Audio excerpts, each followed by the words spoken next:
Hi friends, இன்னைக்கு இந்த வீடியோவில் குழந்தைகள் ஒரு தாய் தந்தையரை எப்படி மதிக்கிறாங்க அப்படிங்கிற பற்றி தான் இன்னைக்கு இந்த வீடியோ. இப்போ நான் ஹெட்டிங்லேயே கொடுத்துருக்கேன், எந்த குழந்தை தான் கீழ்ப்படிந்து நடக்கிறார்கள். இதுக்கு என்ன காரணம் நீங்கள் நினைக்கிறீங்க? ஸோ இந்த வீடியோவை ஸ்கிப் பண்ணாமல் பாருங்கள். எதனால இந்த மாதிரி பிரச்சனைகள்லாம் வருது, அது எப்படி சால்வ் பண்ணலாம் அப்படிங்கிற பற்றி இந்த வீடியோவோட எண்டில் நான் சொல்கிறேன். ஸோ அது வரைக்கும் இது நான் இன்னைக்கு சொல்லக்கூடிய கருத்து ஒவ்வொரு வீட்லேயும் அன்றாட நடக்கக்கூடிய நிகழ்வுகளில் ஒன்று. இப்போ நிறைய தாய் தந்தையர் என்ன சொல்லுவாங்க அப்படின்னா, ஏன் குழந்தையா, அவன் சொல்ற பேச்சே கேட்க மாட்டான். இன்னொருத்தங்க, உன் குழந்தை எவ்வளவு பரவாயில்ல, என் குழந்தை நான் சொல்ற பேச்சை சுத்தமா கேட்க மாட்டான். இப்படி ஒவ்வொரு தாய் தந்தையருமே அவங்க பிள்ளைகளை பத்தி, அவங்களுடைய குழந்தைகளை பத்தி இப்படித்தான் ஒரு ஒப்பீனியன் கொடுப்பாங்க. ஸோ இதெல்லாம் எப்படி சரி பண்ணலாம், இதனால என்னென்ன பிரச்சனைகள்லாம் வரும், இது நீங்க உங்க குடும்பத்திலே நீங்க எடுத்துக்காட்டா பாருங்களேன்.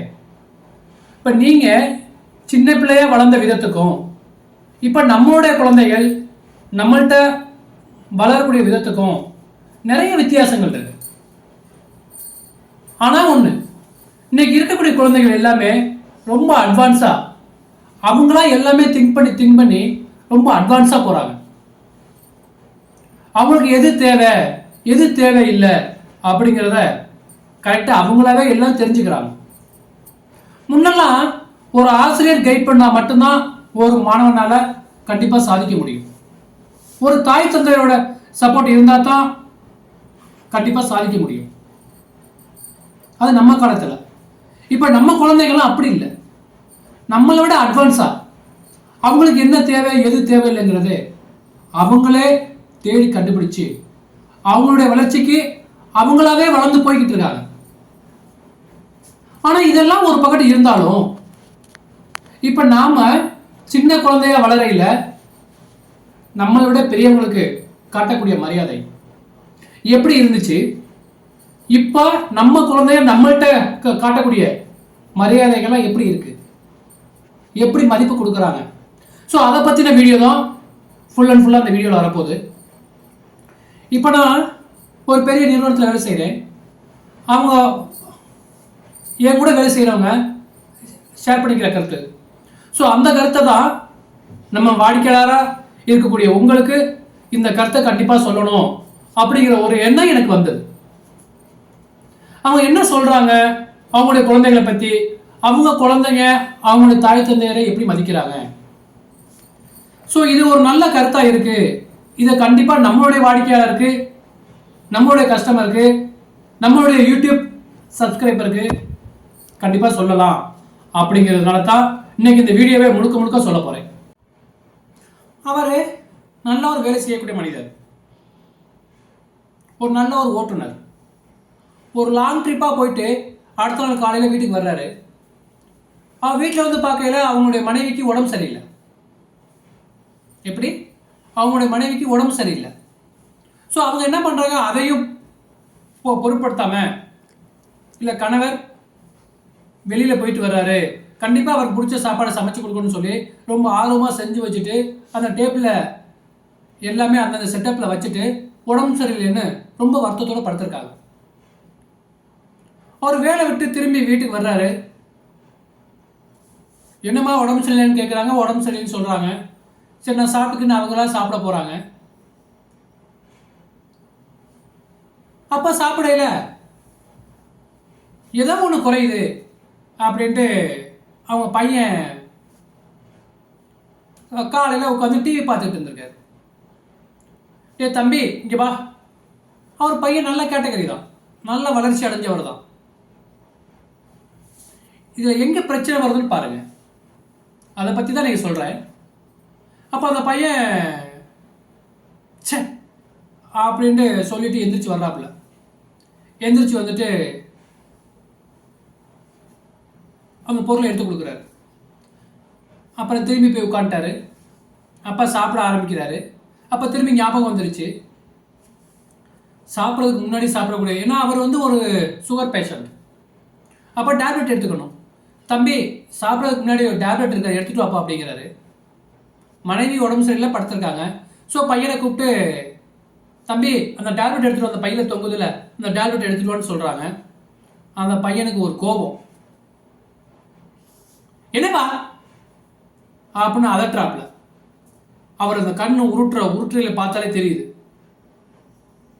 அப்போ எடுத்தாந்து கொடுக்குறாப்புல, கோபமாக முறைச்சிக்கிட்டு அந்த ஒரு மாதிரி கோபத்தோட எடுத்துக்கூடாது மாத்திரையை கூடாது வீசுறாரு.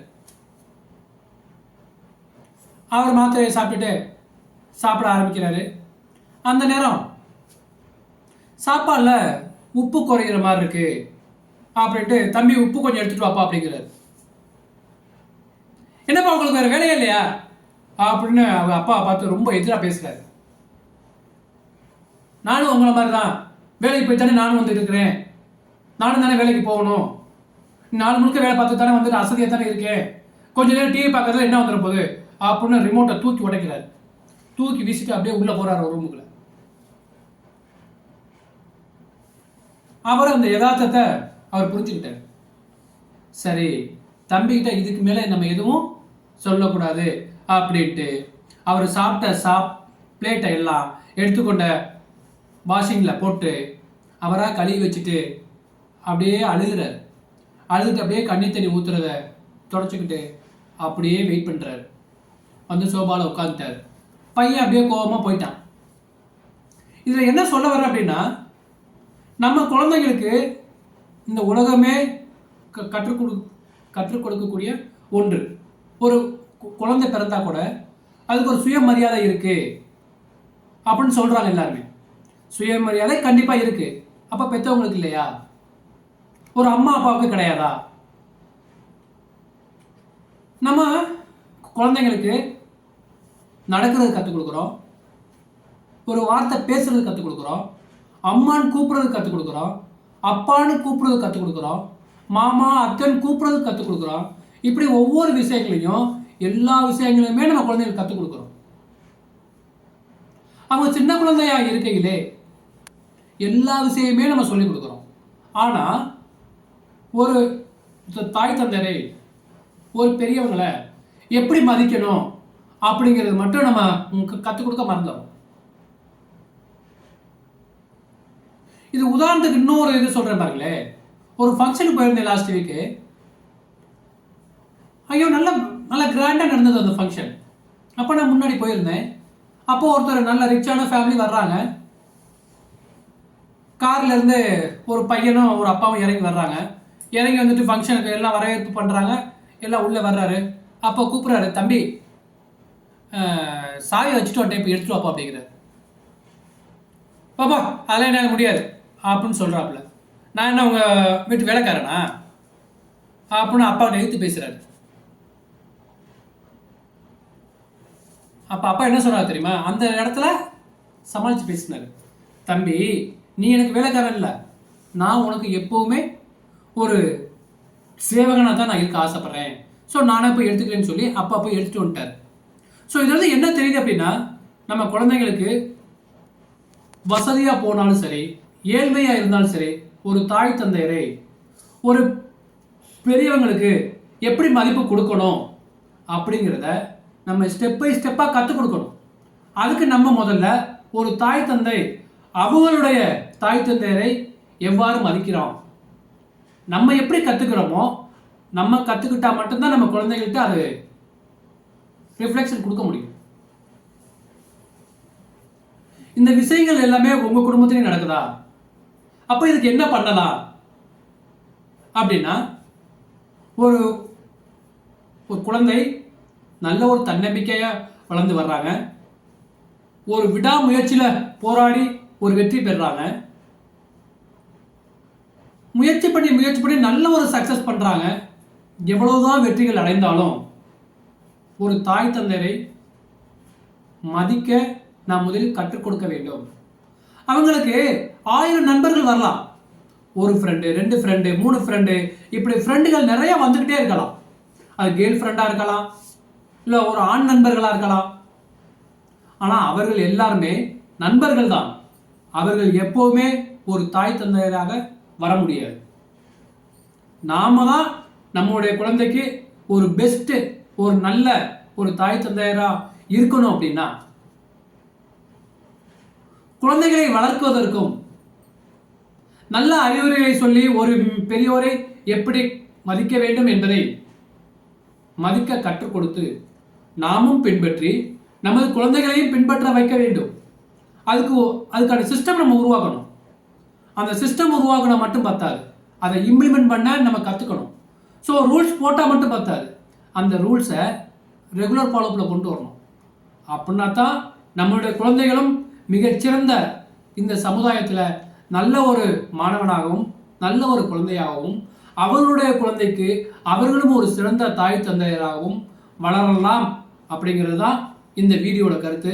ஸோ இந்த வீடியோ உங்களுக்கு பிடிச்சிருந்துச்சா அப்படின்னா மற்ற ஃப்ரெண்ட்ஸுகளுக்கு ஷேர் பண்ணுங்கள், லைக் பண்ணுங்கள், கமெண்ட் பண்ணுங்கள்.